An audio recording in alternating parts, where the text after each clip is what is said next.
कालपर्यंत जी कथा आपण श्रवण केली ती शिवकथा आपण या ठिकाणी श्रवण करत आहोत। सती मातेचं जीवन चरित्र आपण कालच्या भागामध्ये पाहिलं। तीच सती पार्वती रूपाने त्या ठिकाणी जन्म झाला आणि पुन्हा भगवान शंकरासोबत सती मातेचा विवाह झाला। सुंदर असा तो विवाह सोहळ्याचाही कथा भाग आपण कालच्या भागामध्ये श्रवण केलेला आहे।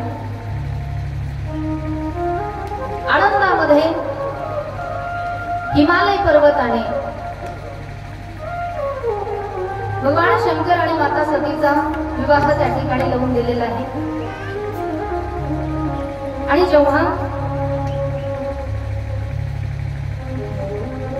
पार्वतीला त्या ठिकाणी सासरी वाटी लागत असताना हिमालयातील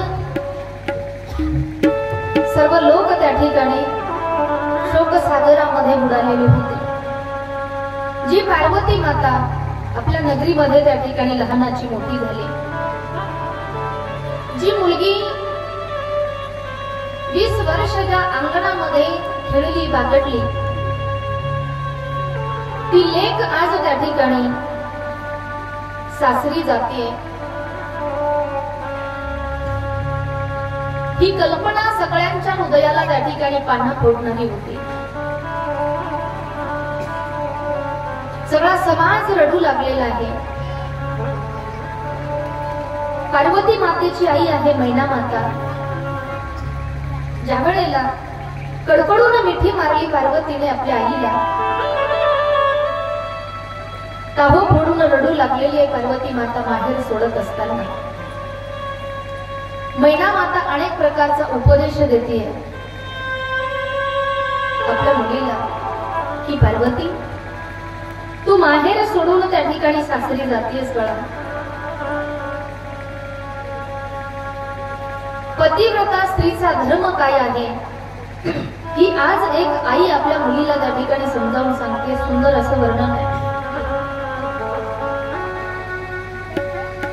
करवू सदा शंकर पद पूजा, नारी धर्मो पति देव दूजा। करहु सदा शंकर पद पूजा, नारी धर्मो पति देव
करते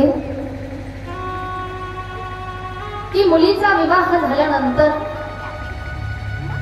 ते सासर त्या ठिकाणी तिच्यासाठी तिचंच घर असतं आणि जो पती आहे तो पतीच तिच्यासाठी परमेश्वर असतो. हा उपदेश त्या काळातली आई करत होती.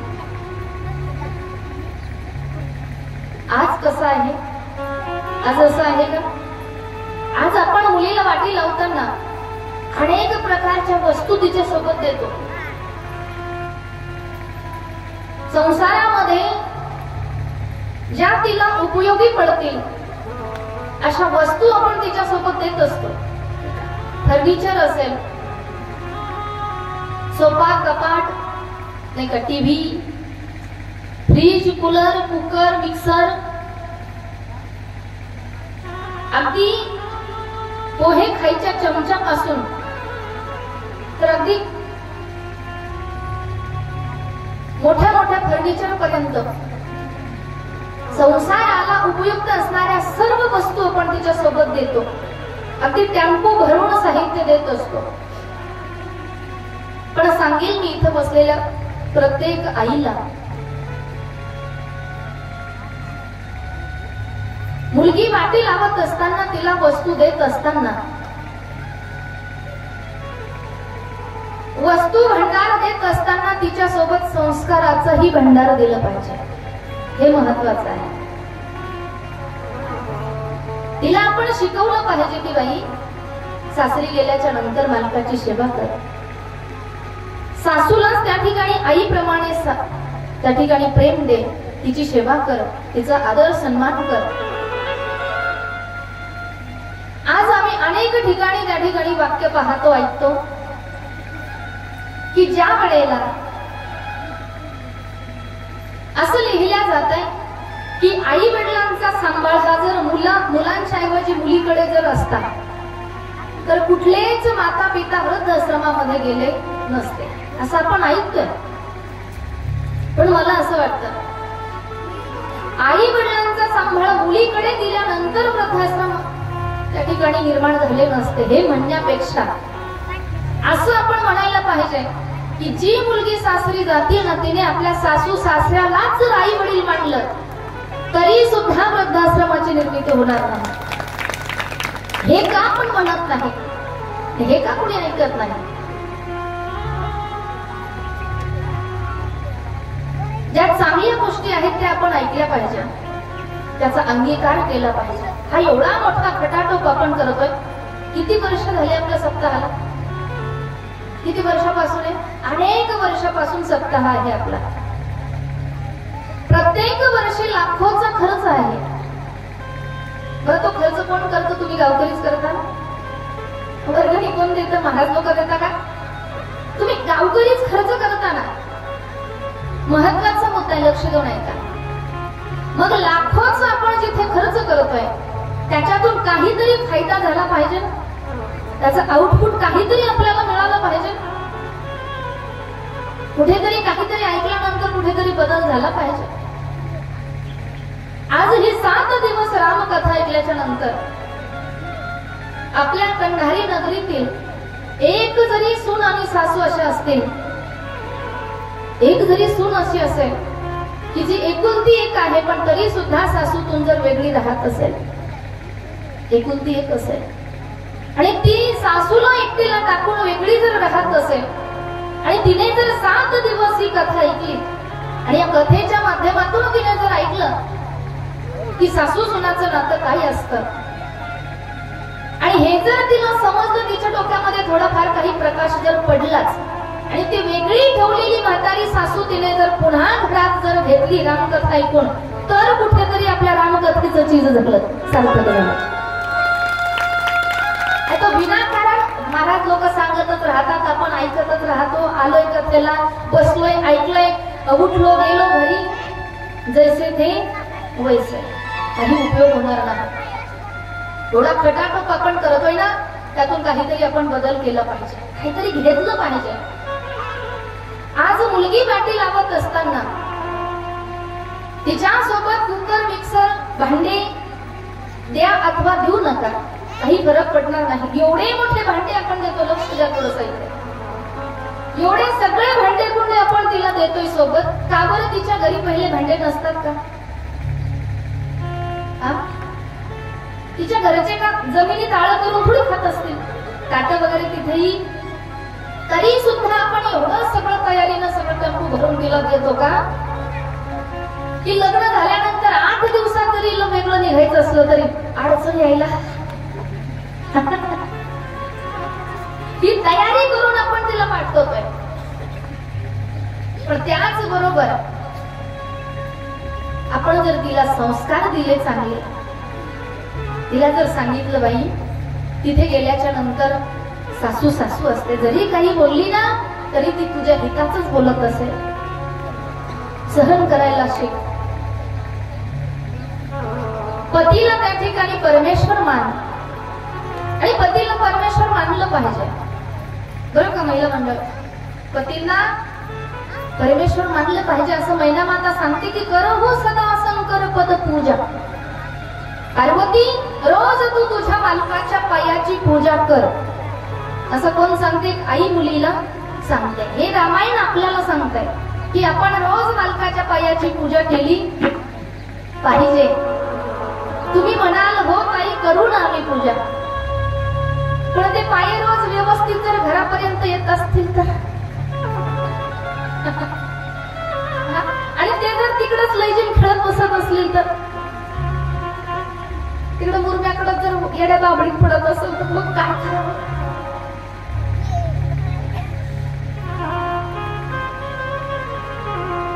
रामकथा आपल्याला एका कुटुंबातली संस्कृती शिकवते, एका घरातली त्या ठिकाणी पद्धती आपल्याला शिकवते रामकथा. एक एक कथा भाग ऐकत आपण पुढे चालणार आहोत. आज मैना माता पार्वतीला उपदेश करते की आपल्या पतीची सेवा कर. पतीच्या सेवे व्यतिरिक्त पतिव्रता स्त्रीचा दुसरा कुठलाच धर्म नाहीये. नारी धर्म पती देव न दूजा. सुंदर भाव आहे. नारीचा धर्म आहे, तिच्यासाठी तिचा पती हाच तिचा देव असतो. जरी मालक चुकीचं वागत असतील तरी आपण आपल्या चांगल्या वागण्यानं एक ना एक दिवस त्यांना सुद्धा चांगलं वागायला भाग पाडतो. अनेकांचे अनुभव आहेत. वाईट जरी वागणारे मालक असले तरी आपण जर चांगलंच वागत राहिलो तर एक दिवस आपल्या चांगुलपणाचं फळ आपल्याला मिळत असतं. आपण चांगलंच वागलं पाहिजे, आपण आपल्या धर्माचं पालनच केलं पाहिजे. नाहीतर रामायण सांगताय, तुम्ही कितीही कथा ऐकल्या, किती कीर्तन ऐकले, किती महाराज मंडळींच्या सेवा केल्या, दीर्षा दुधाचा चहा जरी महाराजांना करून देत असेल आणि 3 वाजेपर्यंत जर नवरा उपाशी असेल, काही उपयोग नाही त्याचा. कथेला नाही येता हरकत नाही, पण आपले जे नित्य कर्म आहेत, आपला जो धर्म आहे तो आपल्याला व्यवस्थित सांभाळता आला पाहिजे. तोच उपदेश आज मैना माता पार्वती मातेला करते. पार्वती माता माहेर सोडत असताना सगळ्यांना त्या ठिकाणी कडकडून मिठी मारतीये. ज्या मैत्रिणी होत्या, ज्या लहानपणापासून सोबत खेळल्या बागडल्या होत्या, आईच्या गळ्यात पडून त्या ठिकाणी मिठी मारतीये. आईला सोडून जात असताना पार्वती मातेच्या अंतःकरणाला दुःख होऊ लागलं. कारण माहेर, मुलीसाठी माहेर हे एक मंदिर असतं आणि त्या मंदिरातली देवता म्हणजे तिची ती आई असते. ते माहेर जोपर्यंत मंदिर असतं की तोपर्यंत त्या मंदिरातली आई जिवंत असते, तोपर्यंत ते मंदिर असतं. ज्या दिवशी त्या माहेरातली आई निघून जाते ना, त्या दिवशी त्या मुलीलाही प्रश्न पडतो, आता माहेराला जायचंय पण कशासाठी, कोणासाठी? आपुलकीचं नातं, सगळ्यात प्रेमाचं नातं जर काही असेल तर आईचं असतं. मी कालच्याही कथेमध्ये तुम्हाला सांगितलं, माहेरातली आई गेल्याच्या नंतर त्या मुलीला प्रश्न पडतो, विझला हो नंदा दीपा, कशी जाऊ मी मंदिरी, विझला हो नंदा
माहेरातलं ते प्रेम त्या ठिकाणी जिवंत असतं.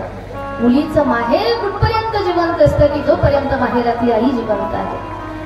जोपर्यंत माहेरात आई असते ना तोपर्यंत मुलीची पिशवी माहेरातून कधीही रिकामी जात नाही. कितीही श्रीमंती असू द्या मुलीच्या घरची, तरी ती गरीब आई काही ना काहीतरी मुलीच्या पिशवीमध्ये टाकून देत असते. हे घे बाळा, तुला रस्त्यात कामी येईल, ते तुझ्या घरच्यांसाठी कामी येईल. हे आईचं प्रेम असतं. आज आईला सोडून जात असताना पार्वती माता रडू लागली. हिमालयासारखा पहाड आहे, पण ज्या वेळेला पार्वतीला सासरी वाटी लावायचं होतं ना त्या वेळेला तो पहाड सुद्धा धाई मोकलूड त्या ठिकाणी रडू लागला. एरवी जर पुरुष रडायला लागला ना तर लोक त्याला नावं ठेवतात. पण कितीही पाषाण हृदयी बाप असू द्या, जेव्हा आपला पोटचा गोळा, जेव्हा आपली मुलगी सासरी वाटी लावत असतो ना तेव्हा तो बाप एकटा त्या ठिकाणी मंडपाच्या खांबाजवळ बसून एकटा पुंग रडत असतो. आईचं रडणं, आईचे अश्रू आपल्याला दिसत असतात, पण आईपेक्षाही कैक पटीने आपल्या मुलीवर प्रेम ज्याचं असतं ना तो आपला बाप असतो. मुलीचं लग्न जमल्यापासून तर मुलीच्या डोक्यावर अक्षता पडेपर्यंत सारखी त्या बापाची धावपळ चालू असते. 1 महिना लग्न राहिलेलं असतं. तो बाप रोज सकाळी उठतो, चहाचा कप खाली ठेवल्याबरोबर घराबाहेर पडतो. पैशाची तडजोड असेल, रोज एकाच्या दारात जातो, मंडपवाल्याकडे जातो, हात जोडतो, दादा या तारखेला माझ्या मुलीचं लग्न आहे, तुमचा मंडप त्या तारखेला मला पाहिजे, काही पैसे नक्की देतो, काही पैसे उधार राहू दे, एक ना एक पैसा मी तुमचा त्या ठिकाणी चुकता करेल. प्रत्येकाच्या दारामध्ये जाऊन हात जोडतो तो बाप आपल्या मुलीच्या आनंदासाठी, आपल्या मुलीसाठी. रोज सकाळी बिना जेवता गेलेला तो बाप रात्री उशिरापर्यंत घरी येत नाहीये. मुलीचंही तेवढंच प्रेम असतं आपल्या बापावरती. ज्या वेळेला रात्री उशिरा आपले पप्पा घरी आले, सकाळीही जेवले नाही, दुपारीही जेवायला आले नाही, आणि आताही रात्रीही न जेवता बाबा झोपले, ती मुलगीही जेवण करत नाही. रात्रीच्या वेळी आपल्या बापाच्या रूम मध्ये जाऊन पाहते, अलगद तोंडावरचं पांघरून काढून घेते, म्हणते बाबा तुम्ही सकाळीही जेवले नाही, दुपारीही जेवायला आले नाही, आताही जेवण केलं नाही, काय अडचण आहे बाबा, काही टेन्शन आहे का? पैशाचा जर जोड जमा होत नसेल ना बाबा, पैशाची व्यवस्था होत नसेल ना, मला एका वस्त्रावर तुम्ही वाटी लावा बाबा, मी लग्नामध्ये कसलाही हट्ट तुमच्याकडे करणार नाही बाबा, पण तुम्ही असं उपाशी तपाशी झोपू नका. हे बोलणारी आणि त्या बापाची काळजी घेणारी घरात फक्त बापासाठी मुलगीच असते. लहान असतो तो माणूस तोपर्यंत त्याची आई त्याची काळजी घेत असते, आणि जेव्हा मुलगी मोठी होते ना, ती मुलगी जेव्हा त्या बापाची काळजी करू लागते ना, तेव्हा त्या बापाला आपल्या आईची आठवण येते की अशीच माझी आई सुद्धा माझी काळजी घेत असते. आणि एक एक दिवस उलटून जातो. आता लग्नाचा दिवस समोर आलेला आहे. लग्नाच्या दिवशी ही प्रत्येक पाहुणे मंडपामध्ये जमा झालेले आहे. आपली आई आपल्याला 2 वेळेला साडी बदलताना दिसेल, पण पाहुण्यांची व्यवस्था करता करता, त्या लग्नाचं तडजोड करता करता दिवस निघून जातो. त्या बापाला कपडे बदलायला सुद्धा वेळ भेटत. आणि जेव्हा सर्व वराड जेवण झालेलं असतं, लग्न समारंभ उरकलेला असतो, मुलीला जेव्हा वाटी लावायचं असतं ना, प्रत्येकाच्या गळ्यात पडून रडते ती मुलगी. आईच्या गळ्यात पडून रडते. आईला समजावून सांगते, आई मी जाते बघ सासरी, बाबाची काळजी घे. बापावर असलेल्या प्रेमापोटी ती मुलगी रडत असते. आईला सांगत असते, आई अगं तुझा स्वभाव थोडा तापड आहे, तू सतत बाबाला त्या ठिकाणी बडबड करत असतेस. आई मी होते ना, तुला समजावून सांगत होते, आता मी सासरी जाती, आई माझ्या बापाची काळजी घे. आईच्या गळ्यात पडून रडते ती मुलगी. आणि ज्या वेळेला बाजूला आपला मोठा भाऊ उभा असतो, त्या भावाच्या कडकडून मिठी मारते, त्याच्या गळ्यात पडून रडते ती मुलगी. तेव्हा ती मुलगी आपल्या भावालाही समजावून सांगते, दादा तू मोठा आहेस, कामामध्ये बाबाला मदत करत जा दादा, तुझी जबाबदारी आहे. किती करतात रे बाबा आपल्यासाठी, रात्रंदिवस काबाड कष्ट करणारे आपले बाबा, तू त्यांची काळजी घे दादा.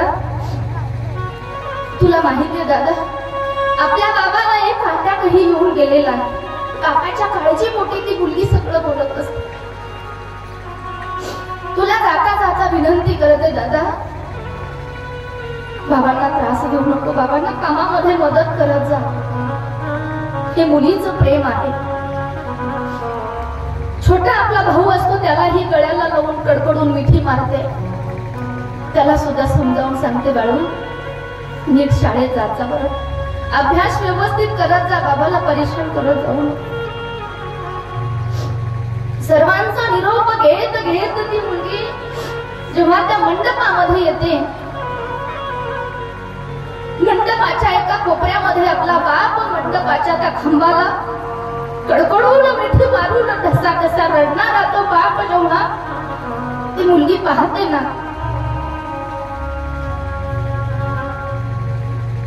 जाऊन कडकडून त्या बापाला मिठी मारते, बाबा येते मी.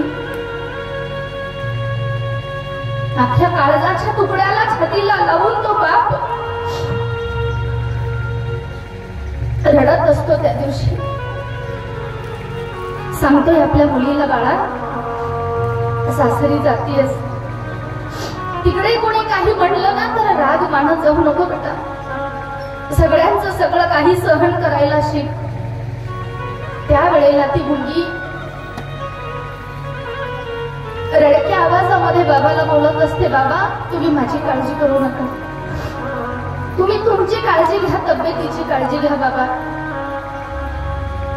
मी सासरी चांगली राहील, मी वचन देते बाबा, सासरी मला कितीही त्रास झाला ना तरी तो त्रासही मी सहन करेन बाबा, पण तुमच्या नावाला कधी बट्टा लागू देणार नाही, तुमची मान खाली होईल ना असं मी कधी वागणार नाही बाबा, वचन देते ती मुलगी त्या दिवशी. माझ्या लग्नामध्ये जरी काही वस्तू एखादी कमी पडली असेल ना बाबा, पण तुम्ही दिलेली संस्काराची शिदोरी घेऊन मी आज सासरी जातीये, तुम्ही माझी काळजी करू नका. तहो पडून रडती ती मुलगी.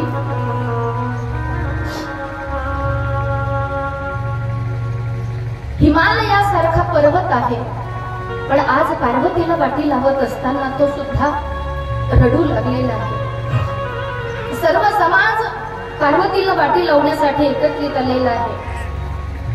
सगळे जण विचार करतात की पार्वती आज सासरी जातीये. लहानपणापासूनच्या तिच्या सर्व गोष्टी सर्वांना त्या ठिकाणी आठवतात. तिची एक एक आठवण काढून सर्व समाज रडू लागलेला आहे. सुंदर असं वर्णन आहे. जाते लाडाची लेक आज सासरी, जाते लाडाची लेक आज सासरी,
सर्व समाज त्या ठिकाणी रडू लागलेला आहे आणि बापाच्या जीवनातला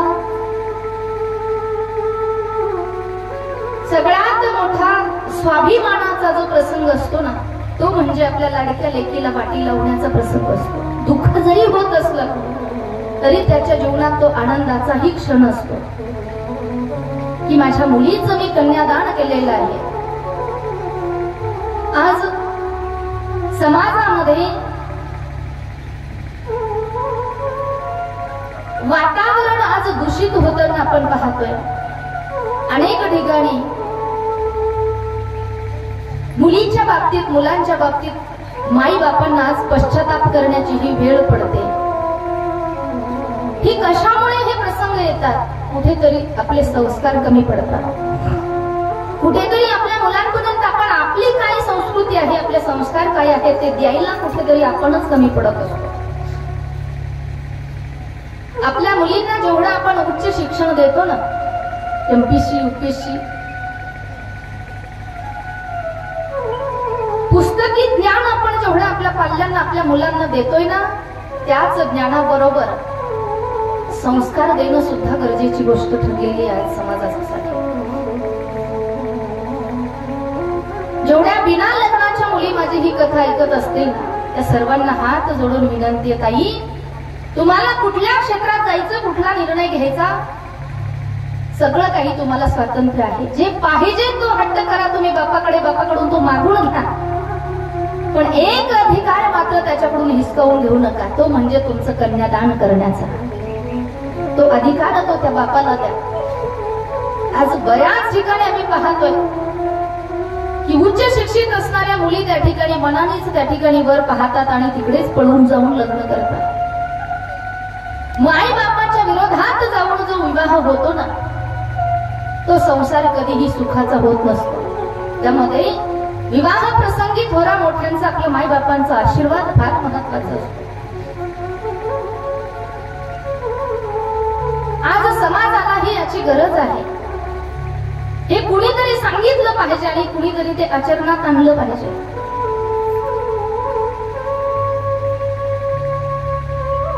आपल्या एखाद्या छोट्याशा चुकीमुळे जर आपल्या बापाला समाजात जर खाली मान घालावी लागत असेल तर का करतो आम्ही ती चूक? जरी एखादा मुलगा तुम्हाला पटला असेल, आवडला असेल, बापाला सांगून पाहिलं पाहिजे. बापाने जर होकार दिला तर ठीक आहे, नकार जरी दिला ना तरी त्यामध्येही आपलंच हित आहे हे आपण समजून घेतलं पाहिजे.